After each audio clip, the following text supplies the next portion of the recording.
Hey, what out there? Dan here, aka the Comic Concierge, and this is one of my comic book countdown videos. This is where I go through all the books I read this past week and rank them from the thing I like the least to the thing I like the most. Again, stealing this idea from people like Sleepy Reader, Ghost Critic, but I think it's a good way to kind of showcase just the books and how they impacted me personally in the way I read them. I read about 22 books this week, some of which I have in physical form, some which I don't, and I'll get to why in a moment. And I'll say this, I might lose some people with my opinions because there are some books that I think people really enjoyed this week that I did not nearly have the same opinion on. Overall, I thought this week was okay. There are some books I really liked, like my top books I ended up really liking, but there are a lot of books to me, like the theme this week were a lot of books taking a long time to go nowhere, and there are some books I'm really debating about dropping, and one is a really big book, and I know a really popular book with a lot of people, but it's not necessarily hitting the same way, and it's my least favorite book this week, which is Batman number 107, and I've never been as high on Tinian's run as most people. I've enjoyed it from here to there, but these last two issues to me have been a bit of a drag, and I always say I'd rather read an interesting failure than a mediocre success, and to me, like, mediocre success would be this book, in the sense of there's nothing like awful about it. It's not poorly constructed or anything like that. It's just lacking a compelling narrative that gets me interested outside of just looking at it and finding that it's a gorgeous to look at, because this is again written by James Tinian with art by Jorge Jimenez, and his art's fantastic. I just wish he was given a better story. And I was excited for like how it would take on the Scarecrow mythos, and instead of like really capitalizing on that, it's just kind of hammering home this point that like Scarecrow doesn't have to do much to get fear in the city because of everything that happened, which I get to the element of like why I tend not to like a lot of Tinian's run, and he very much comes from that Scott Snyder school where it's always dealing with the breadcrumbs of what came before, which will lead to the breadcrumbs that will lead to the next big thing, and then what's in front of you doesn't feel necessary nearly as important, which is kind of my issue with this. It's just what's in front of me right now is not important as much as what it's leading towards. So I'm left with an issue that is just, a bit lukewarm ultimately. I'm all for an issue that allows Batman to be a detective, but I don't think you necessarily get that really much at all. It's really just a conversation with him and Barbara Gordon. And I like where it ends up at the end. So that has me somewhat compelled to come back to the next issue, but everything in between isn't quite there. I'm just left with a book that it's just very boilerplate Batman at this moment in time. I know I'm not nearly a big Batman fan or as a lot of people, so I need something to me that is a bit different. What is it about this that's going to get me excited outside of being just your general Batman story? And I'm just not seeing it right now. I mean, I know people love it. It's just not my cup of tea right now. Next on the list is with just a book I'm pretty sure I'm going to be dropping. I gave it the 3 issues, and it's just not clicking with me all that much. It's Beast Wars Transformers number 3. And, I picked this up because I did enjoy the Beast Wars cartoon as a kid. Saw they were doing a comic about it and thought, hey, maybe give it a shot. The other Transformers comics don't tend to click with me. And as I'm going through this, like, I think this was probably the best issue of the series thus far.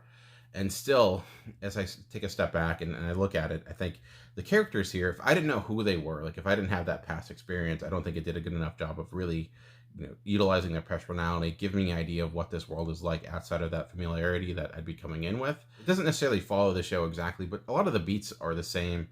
And it's taking a lot longer to tell the same type of story that would be done in one like episode. And with that, I feel like I don't get much with each issue.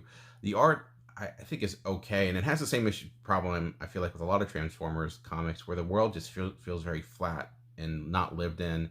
There's just lacking detail. Everything is just like a formless, and there's like no backgrounds in order to like give this a sense of atmosphere, a sense of space. This is existing on Earth, this prehistoric like Earth.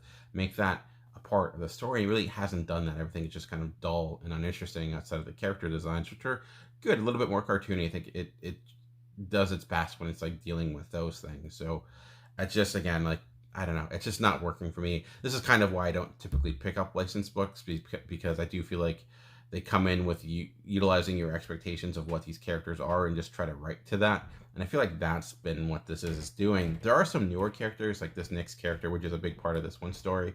Again, there's still not much there. So I don't know. It's just taking a long time and not much is happening, which is really a theme this week, where I feel like a lot of books are just the decompressed storytelling in a form that it's okay to do that if you have the character building within it. That's what you should be utilizing decompressed storytelling for, is to build character, to fill in the holes where the narrative has been a little bit spaced out. But again, we don't even get that much within this. I'm sure maybe fans who love this series might enjoy this much more than I did. I'm a mild fan of that series as someone who hasn't really revisited it since, like, you know, the 90s. It's just kind of there. And I'm just trying to kind of, those mild, you know, those mediocre books that just don't do much for me, cutting those out of my list and just kind of going with the things that I really get a lot of joy from. And that's not that book, unfortunately. And I might lose more people with my next ranking of a book that I didn't necessarily have the affection for that I see a lot of people do, and that's with a Geiger #1 from Image Comics. And when I did my starting points video, I said, like, this is probably going to be, you know, a huge book this week. It's Gary Frank and Jeff Johns, you know, gigantic names in the comic book world, and doing an indie title, which is not something you would normally see. And I'll start by saying Gary Frank brings it. The art is gorgeous. It's great to look at. My issue is just the story itself is a bit familiar, which I get, as Jeff Johns' biggest skill as a writer when it comes to writing superheroes is constructing stories that feel familiar. And usually people that love superheroes like that. They have a certain expectation of what a character should feel like, what a story should be like. And Jeff Johns is good at writing towards those expectations. The issue is when you're doing an indie series, writing towards expectations just tends to give you a very standard storytelling, and that's ultimately what I thought this book did. It's taking place in this future where there was a nuclear war, and you have this guy who was basically turned into the superhero because of it. I will say it does have a strong emotional core, because one thing he's waiting on is that his family is in a bunker. He's out of it, and he's kind of waiting for the time that they're able to get out of that bunker. But everything else kind of just went where you expected. It's very telegraphed. Even like the moment that was kind of the biggest moment of this issue, again, was very telegraphed where it was going. Because like right from the start, I kind of knew by the end of it, you know, where the story would go, and it never did anything to adjust those expectations. Even the ending, I'm not going to spoil it. Let me just say it seems like it is dealing with a story out of time in the way characters are dressed and their lingo and things like that. And right when I saw it, I'm like, okay, this is not exactly what we think it is, and this is probably what the ending is going to be. And sure enough, that's where we ended up being. And I'm not against the idea of, like, I'm not like this super genius that can figure things out, that you need to like shock people all the time. That's not necessarily the case. But I just walked away from this thinking, like, if I took away these names and I didn't know who wrote this book or who did this book, my first thought would be, this is a very gorgeous looking book. This artist is extremely talented, but they're stuck with a story that doesn't necessarily do much of anything outside of your kind of generic nuclear wasteland type of story. So, and that's kind of what I thought about it for a first issue. It's not impossible for this to build into something more. It at least has that strong emotional core that's there that can kind of be the linchpin to make it a bit more. But as a first issue, I just wasn't super impressed by it. And maybe my expectations were too high, because I'm coming into this thinking like these are top-notch names that are capable of greatness. You know, I thought Doomsday Clock, despite some problems with it, at times was fantastic. Was one of the, was very compelling in how it was crafted. With this, though, I was never really impressed by the craft outside of just how it was rendered on the page. So maybe feel differently, but I don't know. I'll probably keep with it at least, again, 3 issues, see how it goes. But I don't know. It doesn't help that we have so many post-apocalyptic stories, and which ones I'll get to again this countdown. And you got to do something to, like, it's just a well-worn genre at this time and place. And I don't know. Give me something more, and that necessarily didn't do it for me. So getting into books I liked more, but I still had some issues with. And this is Inkblot #7 is next on my list. And Inkblot's a tough comic in the sense of, like, I've been enjoying these creators just finding their way within the medium, more so I think than the story itself. And it's again becoming formulaic in its own design, where you have this magical cat that is kind of going from dimension to dimension, and a problem ensues, and then the cat finds a way to kind of solve that problem. It's quaint. It's a quaint romp that is enjoyable to read. It's something that I dislike going, but the through line there I don't think is very strong. And reading the letter in the back, it talked about like how this is all connected. This is all going to make sense from the creators, and I get that they see that. But I do think a stronger editorial hand would have done wonders for this series. I know these are, they're relatively new creators, and I get the idea of just kind of jumping on into the medium and trying to find your way. But editorial can play a strong role, and just to get them to be a little bit more pointed with what they're trying to do. Because even if you, as a writer, as a creator, you may see the through line, you may see how this all kind of comes together, but doesn't mean that myself as a reader is going to see it. And maybe I'm just being obtuse and I'm missing it, but I don't necessarily think so. Again, I don't dislike this book. It's an enjoyable read. It's fun. It's a quick read most of the time, and I do think the art is continually getting stronger and stronger with each issue. I think this is probably the best looking of all the comics of all the issues thus far, and I'm gonna keep with it. Like, there's been times I've debated about dropping it. I actually didn't think it would make 7 issues. I'm really surprised it's gone this far, just because the story itself felt like it was a little bit, it wasn't designed to go as long as it's going, and I wasn't sure the popularity of it. I don't know, but it's it's in 7. It's issue number 7, which is not an easy thing to do. My guess is maybe this will go 12 issues or so. I don't know. It's just going to find a way to break itself from the formula it's put itself in and take advantage of the concept. The concept's a great concept, but it's just not necessarily taking full advantage of it. It's a strong first comic, but it's still definitely a first comic, if that makes sense. So, not a book I would say I highly would recommend to a lot of people, but I think if you like enjoy that type of like light fantasy romp, you'll probably very much enjoy that. So. Next on my list is another number 1 from this week, and I wasn't sure about this. I wasn't sure if I was going to pick it up or not, because I have read installments of this in the past, and they haven't necessarily clicked with me, but I thought I'll give it another chance because I like the idea of where this is going to take place, and that's Beast of Burden's Occupied Territory number 1. This is coming from Dark Horse Comics, written by Everett Dorgan and Sarah Dreyer, with art by Benjamin Dewey. Drawing dogs to this level that are realistic but still can emote is not easy thing to do, and that's one of the best things about this. And when I first picked this up, when I was reading the first pages, I did get a little worried because you're having a conversation with a lot of these dogs and they're talking about past adventures, and I was already a bit lost because I'm like, who are all these people they're talking about? What are all these stories? And I know this is a series that's been going on for a long time, and this is like a new version of it, a new chapter. I'm like, oh no, is this going to be like what happened with when I read Baltimore, that I'm going to have like no through line and I'm going to be lost very quickly? Luckily, by the 3rd or 4th page, we see that this is just one of the shepherd dogs. I can't think of his name, but he's actually telling this story that happened in the past. So that's great. So the benefit of that is that it's a bit easier to get into because you have this story that is being told in that way. So if you've never read a Beast of Burden series and you're ever interested, this would probably be a good time to jump in because, like I said, it is taking place at a different time, and you don't necessarily need a lot of understanding of this series. Just know that there are magical dogs that fight mystical forces, and they can conduct magic, because why not? Dogs are magical. This is taking place in occupied Japan. You have the military who hires this team to investigate these murders that are happening, or potential murders or killings. They're not sure. All they know is they found soldiers and their heads are missing, and their heads were clearly torn off in some way. So they don't know what happened.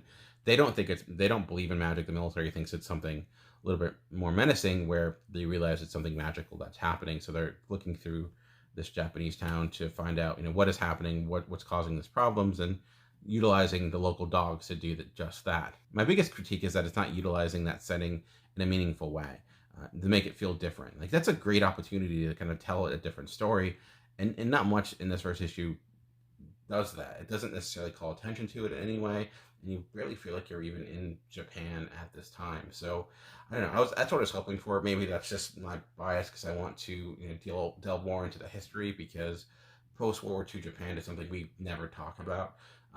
That's how that transition occurred and things like that. And maybe that's something they'll get more into as issues go on. But as a first issue, it's just a general mystery. They're trying to figure out what happens, and then by the end, like, you have somewhat of an answer. So it's nothing fantastic, like I said. At least it was a lot more welcoming than I thought it was going to be. So I'll probably continue it. I'm just hoping it can, it's got a good concept, like right at the beginning with it. Now, again, similar with Inkblot, take advantage of that concept. You've given yourself the tools, now use them. So we'll see how it goes with the next issue. And again, that's kind of the same problem with my next comic, to sound a bit redundant. But my next comic is James Bond, Agent at Specter #2, and I really like the first issue. There was this throat showdown between Blofeld and James Bond, and I just like the interpretation of Blofeld and how it put James Bond in a situation that was a bit different. Now he's an agent of Spectre because of things that he can't control. It's not a choice he wants to make, but a choice he has to make. And I was excited to see, well, how does that differentiate the Bond formula? And the answer for this, at least the second issue, is not much at all. It's just it gets into the same type of story where Bond has to go undercover and try to do what he does, utilizing his skill to take advantage of whatever femme fatale there may be to uncover this mystery. And if there's anything different, is that he can target certain people. He's targeting kind of individuals that have a lot of political clout. If he was working with the government, he couldn't, but because he's working for Specter, he can go after these people that have connections and utilize those connections, especially in the American politics, to get away with a lot of things.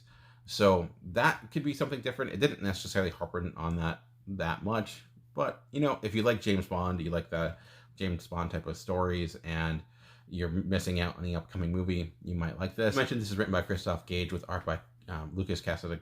I'm probably pronouncing that incorrectly, but he actually did work on James Bond previously with the Body series. He also did Lost Soldiers last year for Image, and I like his art. It's a bit rough for maybe some people. It's James Bond looks like an old seasoned agent rather than like your sly classic look. It looks like if Sean Connery maybe went on and was an agent for a little bit too long. But when it comes to just the general action, he's got a knack for showcasing like brutality, which I think is important when you're dealing with an agent of this nature. I will say though, the best part of the issue, the part that does give me some hope, was again near the end, where a story element that I thought would be like in the background for the majority of the series until the end actually comes to the foreground, and seems like the thing that's keeping him in this bondage of being this agent of Spectre may not be there any longer per se. I'm not sure. It was at least a surprising ending that has me hope for moving forward. So in the sense that it's kind of shaking up its own premise this far in, could be exciting and could bear well for what's to come, but as a second issue, was a bit of a letdown. So I talked about a lot of number 2s that disappointed me, and this was actually a number 2 that surprised me, because I wasn't the biggest fan of the number 1, and I actually didn't realize this was still on my pull list, but it was, and I thought, hey, I'll give it a shot.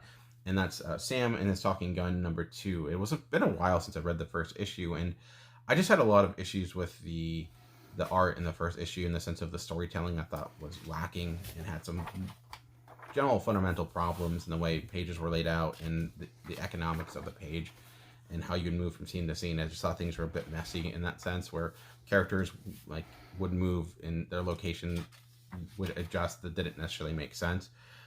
This definitely avoided that. I actually thought this was a bit of a stronger first issue than the first issue was, because you do get a lot of context of the character Sam. And I should mention, this is written by Drew Ferguson with art by Lee Ferguson, and I thought the art was like a big step up in this first page. I will say there's a lot of choices to utilize color saturation with this, where a lot of scenes have one particular color, like utilizing blues and reds specifically for violence, that were just like drenched on the page. Kind of like that choice from time to time. Overall, I just suffered from a case of diminishing returns when you use a technique like that so much in one issue. I don't know. I mean, I'm a big fan of the Three Colors trilogy, so maybe it is as well. I thought, yeah, that's a good idea. Let's utilize colors to showcase feeling with each and every scene. It's again a minor quibble for an overall art that was, I think, much better this time around. Page layout's a lot more clever. Again, though, I did suffer, I think, definitely near the end when it came out to the ways that characters were laid out on the page. Like their location would change without really warning or reason. Like it violated the 180 degree rule a bunch. It was just like where characters would be laid out and their orientation would adjust on the page from being on the left to on the right, to like how they were related to other characters. It didn't necessarily make sense all the time. And those things are like those fundamental changes, I think, what tend to differentiate like your all-star artists from those that are just still finding their way. Most people may not even notice it, or may it might gloss over it because it's not hugely important to the story, but it is something that like did impact me, because it was something that really impacted my enjoyment last issue. Not nearly as much with this issue, but it was something that was there. So itself with this issue, we see a lot of Sam's background, seeing that he dealt with a lot of abuse as a kid, and how he found escape due to his grandfather, and how that escape led to him becoming an assassin. This issue did take time to build character, to build context to the gimmick of this talking gun element. Was really not even here this issue. And to me, that's going to bode well even more moving forward, because now these characters feel a little bit more complete as people, and which is something you don't necessarily see, especially with a limited series. So that's showing a lot of understanding when it comes to just the fundamentals of next level storytelling. So if you're like me and maybe didn't necessarily have the same impact of the first issue, which was very much action packed, I was glad that this kind of slowed things down to make things have a little bit more meat to those bones. So all right, let's get to the next on my list, which comes from the world of Star Wars, with Star Wars: The High Republic number 4. And This actually might be my least favorite issue of the series thus far, but I still generally liked it.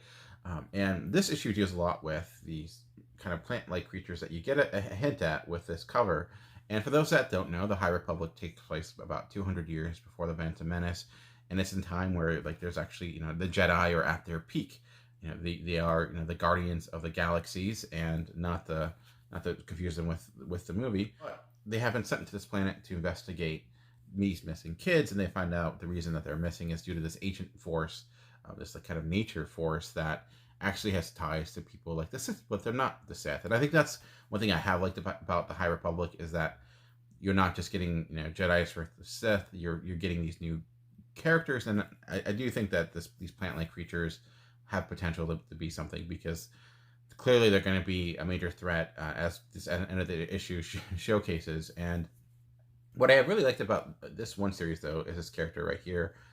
And the reason being is that I feel like a lot of the Star Wars New Republic characters have lacked kind of a moral conflict, where he has, but not necessarily in the sense of it's someone trying to pull him to the dark side. It's him dealing with kind of survivor's guilt, him dealing with trauma that he forced during the last battle with the Nihil.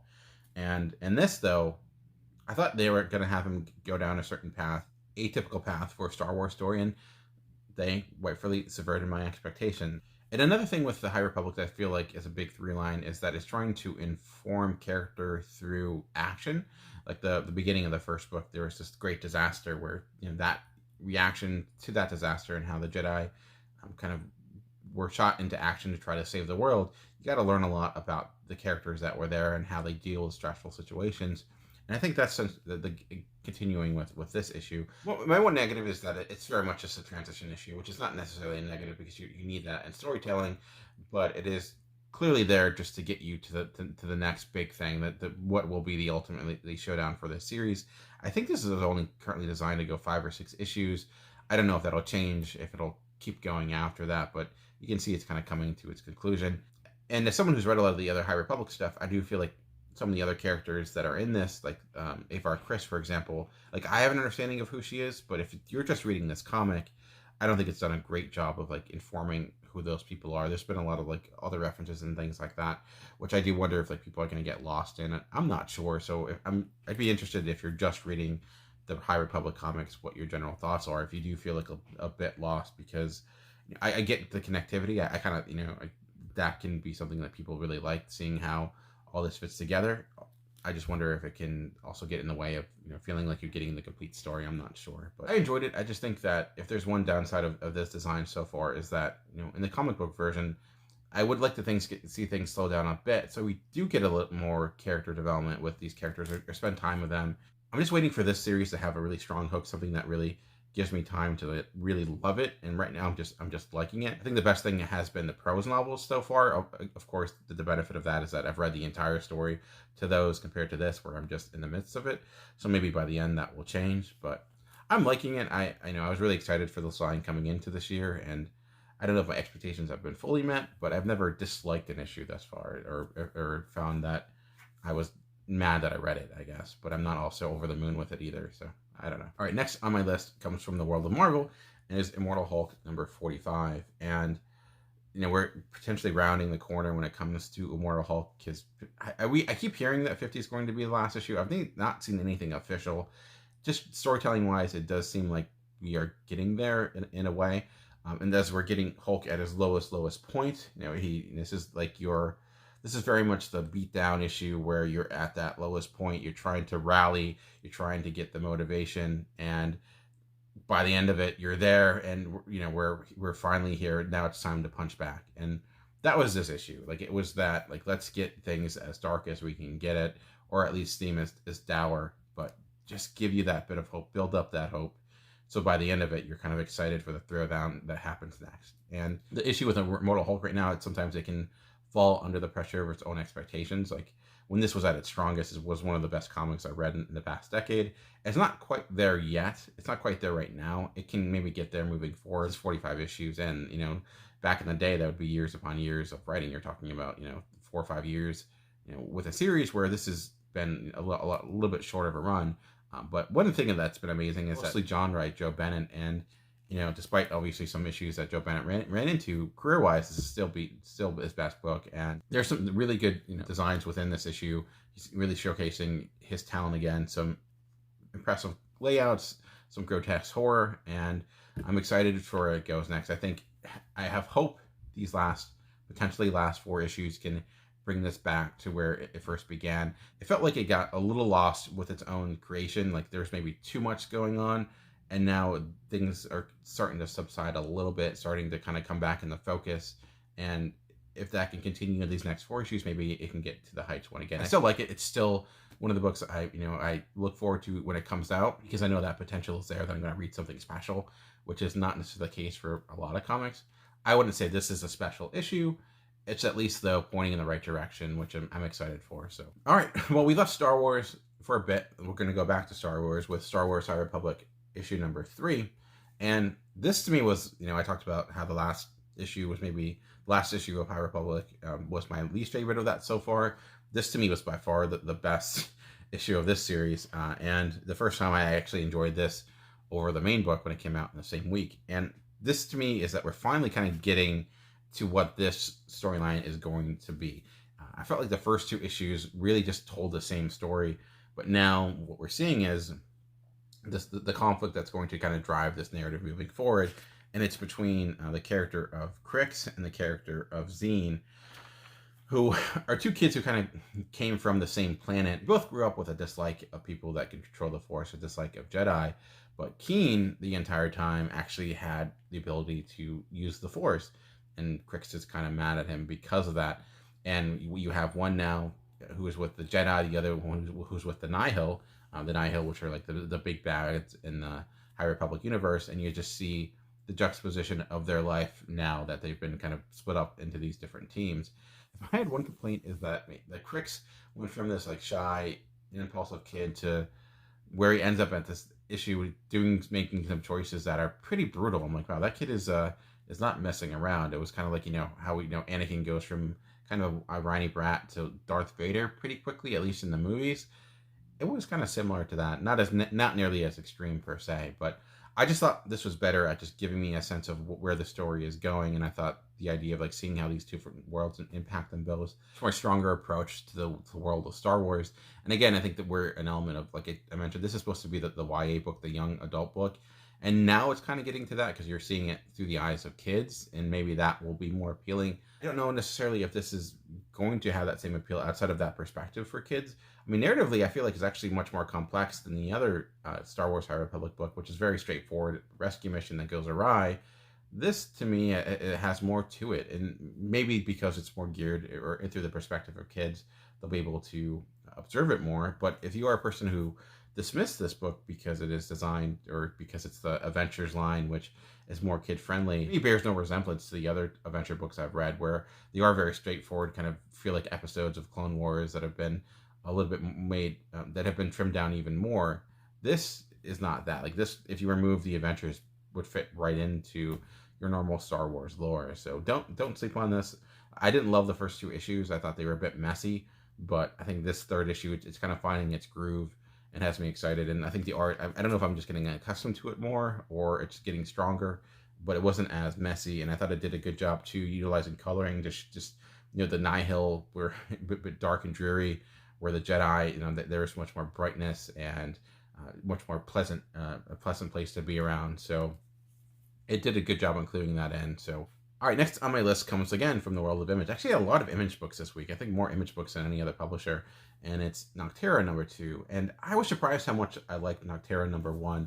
And I liked issue number 2, although I am concerned that it's going to do what Scott Snyder tends to do, which gets lost in its own lore.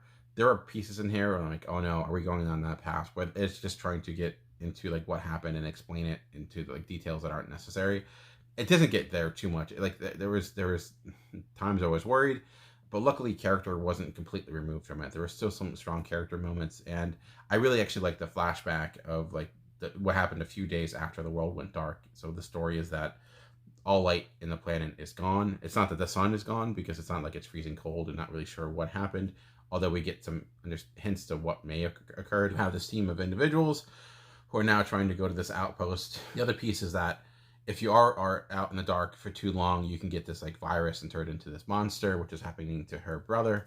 So they're also trying to find a cure for that to stop him from turning into this monster. So you do have that ticking time bomb, as you will, that kind of move things along as well. So structure-wise, I thought last issue did a good job of like having everything in place, at least having understanding of who these characters are. The world building was there. This issue, like I said, I do think it got a little bit more lost in building that world over some of the character beats, but I do like the idea of like where we're ending up at the end. The ending in the sense of like who this like main villain is that's coming after him is a pretty menacing villain. Snyder did a good job, and so did Tony Daniel. Of like in the design of the character and making him menacing, making him feel like a major threat. That he shows up on the page, you're like, oh no, bad things are about to happen. Snyder's a writer that sometimes I like, sometimes I don't. Like I really dislike Metal. It just did not click with me. And I hope he doesn't fall into those tendencies with this. Or some really exciting world building bits, to be fair, as well, like how they have these different ports they use and why they use ports and like shipping terminology rather than like car terminology was kind of a clever little twist. So I do think I like the first issue more than the second issue, but I still enjoyed the second issue. So there you go. This week I felt like I had a lot of books that were either dour, dealing with a lot of serious topics, or just lofty in design and just were kind of not the easiest things to get through. So it was fun to get some books that were just kind of fun, a good time, an enjoyable read, which was the case with King Tank Girl. And this is the first time I've ever read Tank Girl. Clearly a big character from the 90s. And one thing that's really strong about this is the art. The cartooning is a lot of fun. It's great to look at. And it's a combination of a bunch of little side stories. Like the first story is like a race. Then it actually has like a pretty dark and dreary ghost story. Then there's actually a poster in this. I'm not going to take the poster out. That was a pretty cool surprise. And there's also like a cool bedtime story. To me, it just keeps the pacing moving. Like it never stays on anything for too long. Some of the stories continue issue to issue. Some are just one and dones. But it just, to me, keeps it exciting and fun. The art is always consistently great to look at. And it's clever and it's funny. And there are some references to, I think, some past stories or some other characters that I'm not super familiar with. So maybe even if I had a bigger background with Tank Girl, I would like this more. But as someone who's coming in with knowing my biggest experience with Tank Girl is like catching bits and pieces of the movie on Comedy Central in the 90s, I've enjoyed it. It's been good. If you're like me and you've never read Tank Girl before and you wanted to give a shot, I think you could probably just pick up this issue by itself without reading any of the other issues, and you'll get a sense of what this comic is like. So if you end up liking it, you want to check out the other ones. Like the stories are never super complex, and it does a good job of just letting you know, like, okay, what happened last issue? Here we're at. Keep moving. And I don't know. I think just the breeziness of it is what kind of got to me and why I liked it as much as I did. So the next on my list is another issue that I did like. It is, again, a bit of a brisk read, but because it's, again, another transition issue dealing with a lot of ramifications from the last issue, but clearly leading into what's going to be the major showdown next issue, and that's Firepower number 10. And the last issue of Firepower, you had a man literally falling out of the sky from a plane, and it was very high action-packed. It was a lot of fun. Had a little bit sore near the end. This is kind of the opposite, where we're starting with more of the story elements, but by the end, we see that there's going to be a major showdown between all these different tribes and things like that. That's going to be the big battle really happening in issue number 11. I did, though, like a lot of the smaller, quieter moments in this.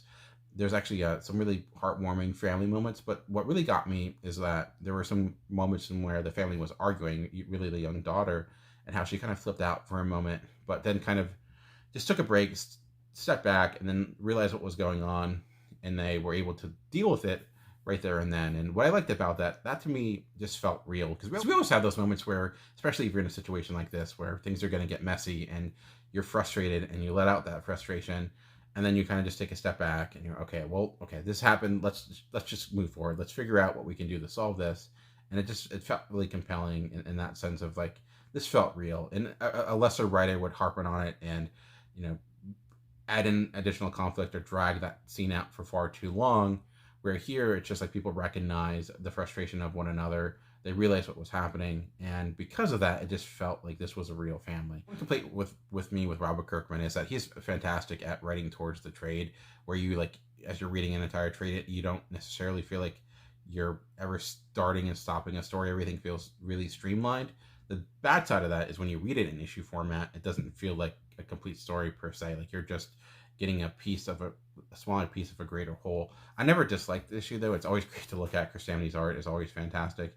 And again, he's great at action, but he's really shines in those like really personal character moments as well. So it continues just to be really consistent. Like that's the one word I would probably describe this book as consistent. If you like the first issue, I think you're going to like every issue that's gone so far. It's gotten better per se with each passing issue.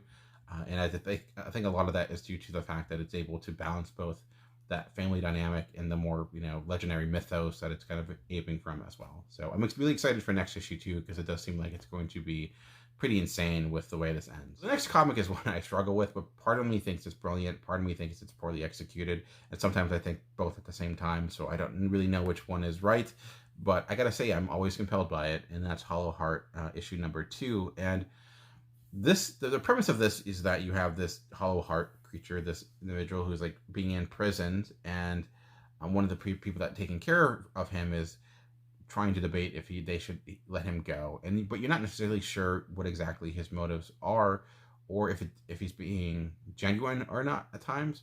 I do think it does go into the responsibility, morality of artificial intelligence, and how we can negate our own responsibility at times, and the impact that can happen both on the minute sense as well as more of a personal sense with these two individuals. And you see them both longing for escape for different reasons. I do struggle with this issue because I do wonder if it's using ambiguity just as a way to make things seem more complex than they really are, because there's a lot of things that are left unsaid, and you can fill in a lot of the holes that are there and with your interpretation. And there's some times where that often means that it's not it's treating you like an adult. It's not telling you everything. It's letting you put the pieces in. But other times it's doing that because it's not sure what the pieces are. Your classic sense of the emperor with no clothes, that you're putting something there because you're expected to put it there. And I don't know where this falls in that. And I struggle with that at times. And I think I won't fully know until I read the entire thing. Like I said, though, I enjoy that experience in the sense of trying to figure out what is actually here.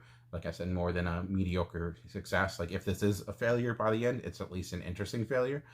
I don't know if it will be a failure. I would be lying if I said I know for sure this is executing its premise at all cylinders. It would, to me, that's just an assumption at this moment in time, and I couldn't necessarily tell you that based upon what's on the page right now. It's not necessarily, I think, a book for everyone. Like if you didn't like the first issue, I wouldn't say pick up the second issue because it's not going to change your mind. I like the art. It's a bit dull, but I think purposely so. There's not a lot of use of line.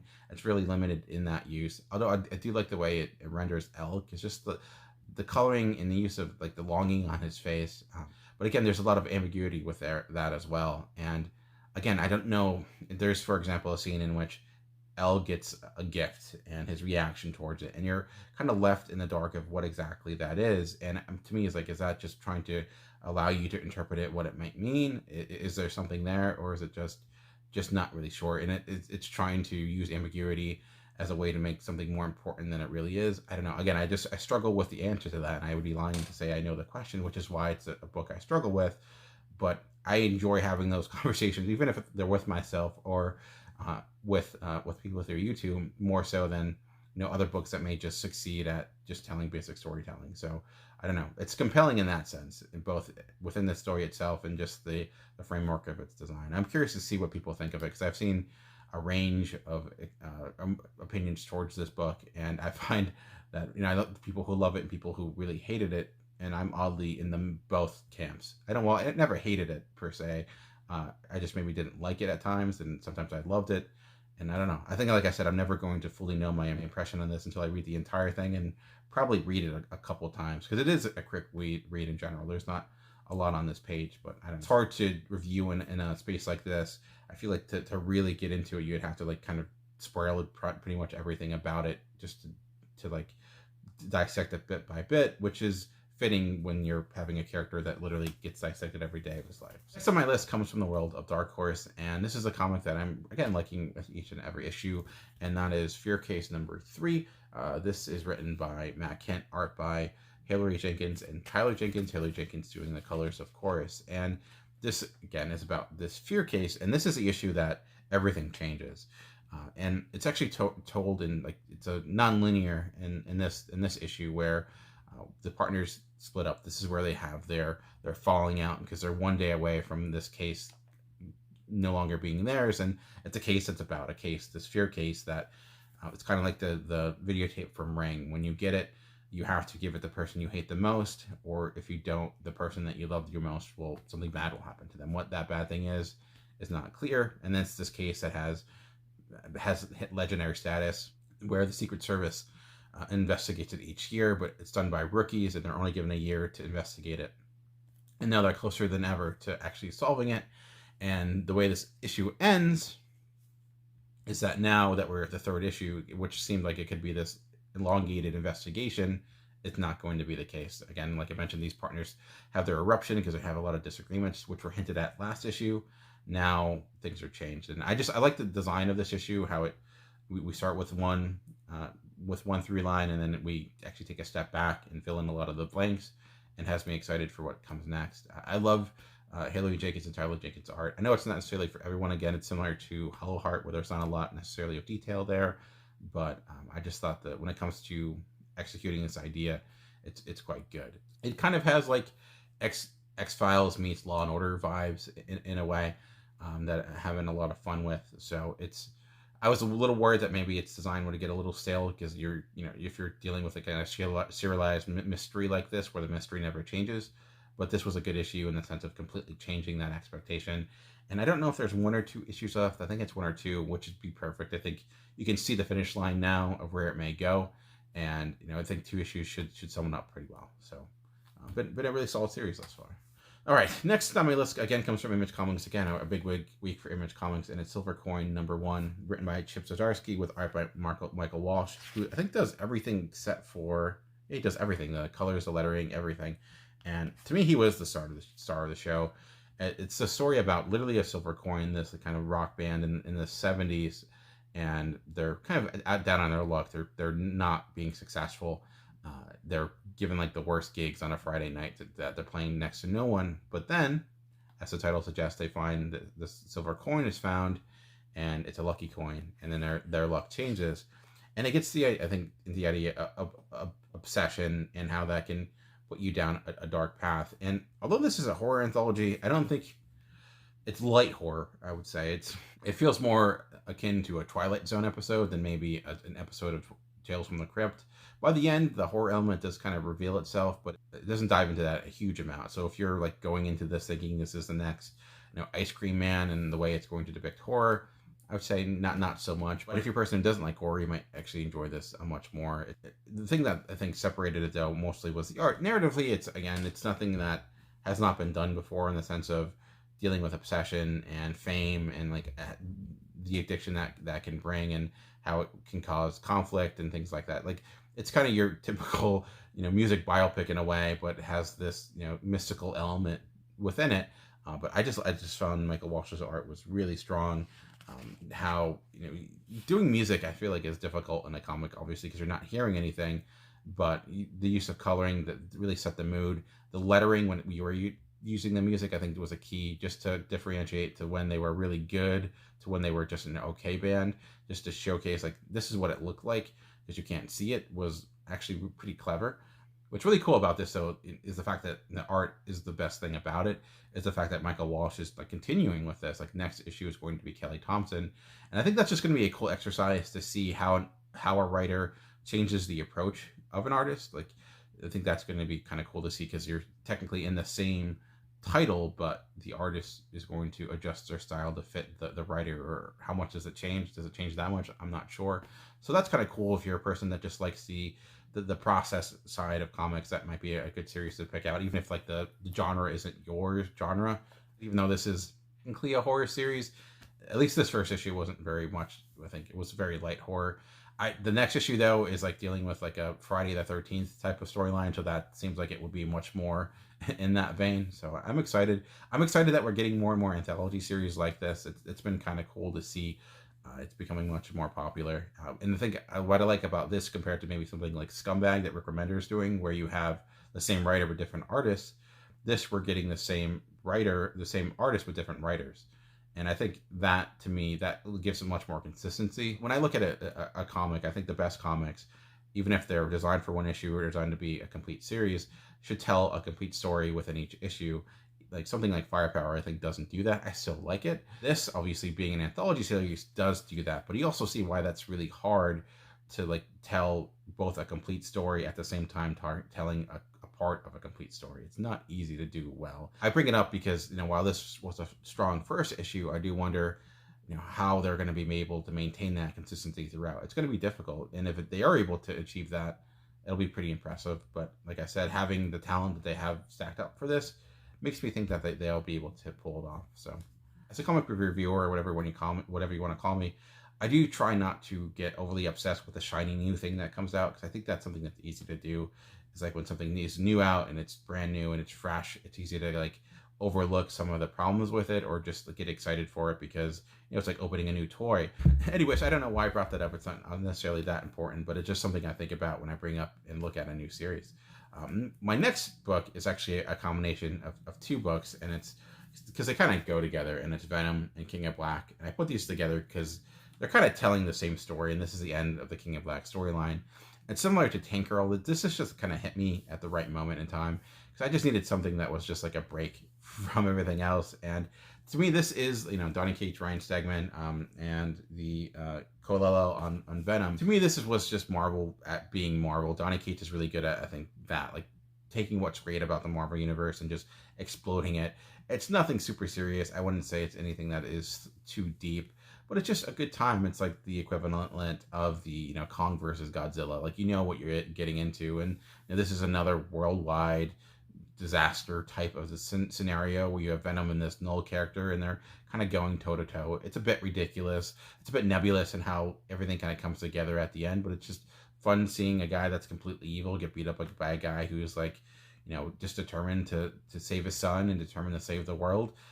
It's not super complex, like I mentioned. It's pretty straightforward in that, but I guess it was just, the right thing at the right time. And Ryan Stegman, Venom looked good, but like Stegman with King in Black was just like killing it left and right. And there are just some really fun bits to this.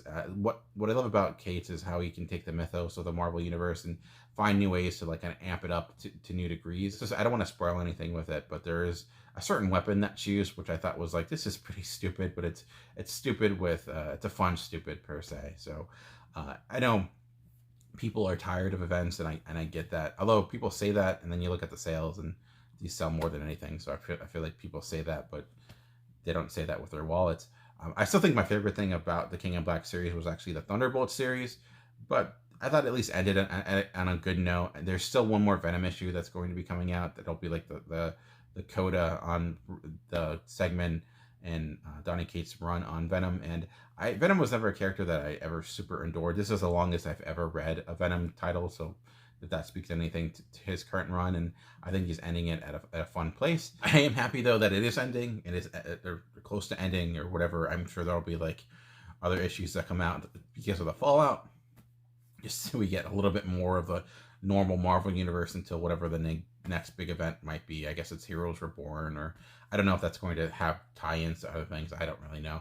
But as an event, I think it succeeded at what it tried to do. I think I enjoyed something like War of the Realms a little bit more because it is more complete, but I think this was a lot more fun and a lot more aware of itself in that way. So I do wonder like what they're going to be doing with Venom next, because there's this opens the doors for a lot of future possibilities. It announced the new creative team will take over the title. I don't envy them, because you do have some big shoes to fill as someone who's never cared about the character before. Trying to get me to care about him now would be a bit difficult, but it might be possible. And now my top 4 for the week, and my top 4 does include a DC book. So there you go, as I really enjoyed the second issue of Swamp Thing, and I had a lot of expectations with the series going into it because I enjoyed the Future State book. Ramvy's a great writer. I'll say this though, like the star of the show right now is Mike Perkins. His art is phenomenal, and the thing that's really stands out to me is that this doesn't really even feel like a DC book. This does much more feel like a Vertigo book. It doesn't feel like it takes place in a superhero universe with superheroes, even if there are some hits to it. And I hope it can maintain that. There is some indication that there might be other characters showing up in future issues. I hope that doesn't happen. It could still work, but I just liked how it feels very much apart from the rest of the DC universe. And this is a new Swamp Thing character. It's hard to really say.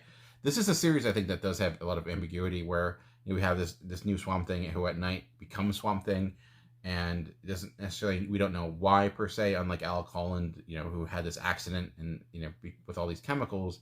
We haven't seen that scene play out yet. And part of me wonders if there is something actually we're being a bit tricked in a way where this is the Green again, like being confused and assuming it's like these memories that we're seeing, this present time of him turning into, going into a human being and then becoming Swamp Thing at night. It's actually a false memory where maybe this individual actually has already been absorbed into the Green. Maybe he actually no longer exists, and it's the Green again, thinking it's human when in fact it's not. I just like how we're taking the mythos of Swamp Thing and doing something a bit different with it, and in a lot of different ways. And like I said, the art here is it is such a gorgeous looking book. It's just fantastic to look at. It's dark and it's dreary, but it's also beautiful at times. The Green versus the desert and how that plays against one another, and how the planting of a tree actually is a major story element in this, but in a very cool way. I just like it when a story can make something that seems a bit mundane but make it super important. That to me is just a sign of a good storytelling, which this has. So I know I've read some Swamp Thing stuff. I'm not like super knowledgeable of everything Swamp Thing. I've read a good size of Alan Moore's run. It's a bit cack to always kind of refer back to that when reading Swamp Thing, and I think this is doing a good job of not trying to relive what happened previously, forming its own path, which is when I read superhero comics is what I tend to enjoy more, say compared to like Batman, which I didn't enjoy this week, which feels very much familiar to what we've always seen. So depending upon how you like your superhero comics, you might like Batman much more than than I do, and you might dislike Swamp Thing much more than I do. I don't know. When it comes to DC books right now, when I look at the ones that I've enjoyed the most, like 2 issues in, I guess if you want to call it like 4 issues, with Future State, Swamp Thing is been one of my consistent favorites from DC this year so far. So my next 2 books are actually books that I don't have physical copies of because they actually weren't sold physically. They were only sold through digital platforms. In this case, one being a Comixology Unlimited, and that's Youth Season 2, number 1. And I really liked the Youth Season 1 last year. It kind of reminded me of that movie Chronicle, where you had kids who got superpowers, but they had no oversight, and what happens when that occurs, dealing with both like youth issues as well as like superhero tropes. And I like the combination of both. And this continues that. And this was the first issue that took a lot of time just to actually build character before we get into any of the superhero elements. Like if you read this and you knew nothing about it, you would have probably no idea that by the end of it, it would deal with superpowers, because it opens up on this guy who looks like very much like a Adam Driver. And this is subtitled Badlands, and I do think it is very much inspired by the classic movie Badlands. It does take a lot from that movie of 2 individuals being on the run, because you have this individual who looks a lot like like I mentioned, Adam Driver, who has a past where his mom is a drug addict and he's dealt with abuse. He's kind of an outcast in school, and he kind of finds solace with the crowd of kids that are like the outcasts, and they go to this party and they get ostracized, and he actually ends up pulling a gun on someone. But he really starts forming a connection with this one of the popular girls in school, because he sticks up for her, and their connection kind of develops further and further, and bad things happen with the repercussions of those bad things.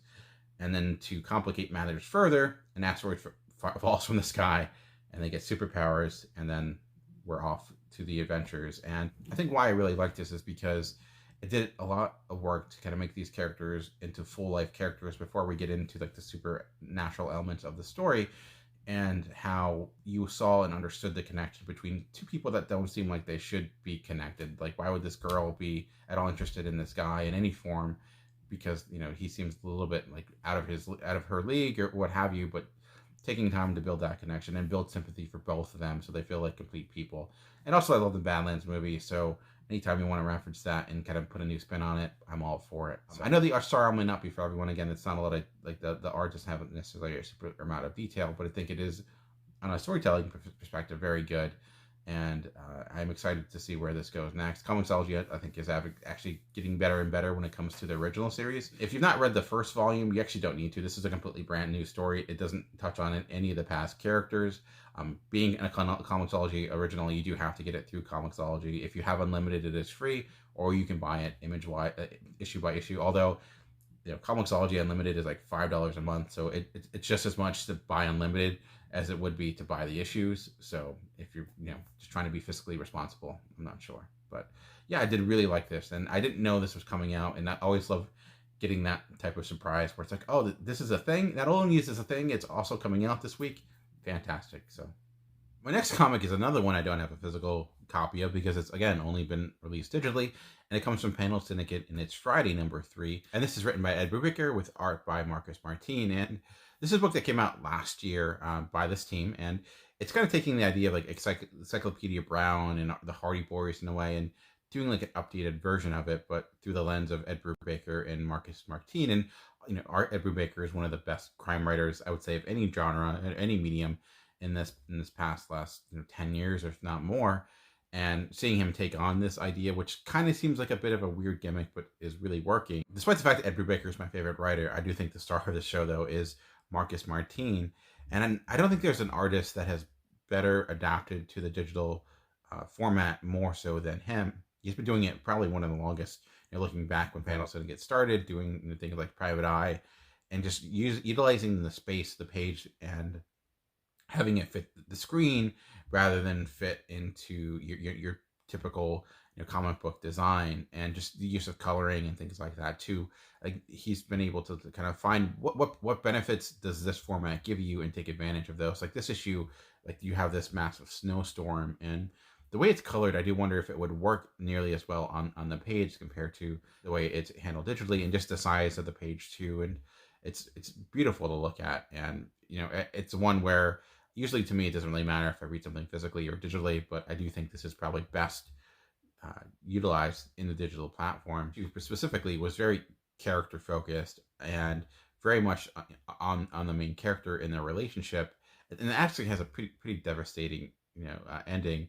And it just how it really takes time to kind of understand their connection with one another, why it means so much, and then making like the way things go by the end all the more heartfelt and kind of brutal to witness. And it has this mystery aspect as well, like of what's really happening and how it kind of puts in those details as she's now dealing with kind of this major fallout, this tragedy that occurred, but also still reminding that she is this detective, even though like she kind of gave up that life. The downside with it being digitally is that you never know when the next issue is coming, and I had to go back and reread the first 2 issues because I was a little bit lost I forgot where we were, because it's been there's been so much breaking in between. Ed Brubaker is one of my favorite writers, but I never saw his writing, one of his strengths, as his ability to get to like the emotional core of a story.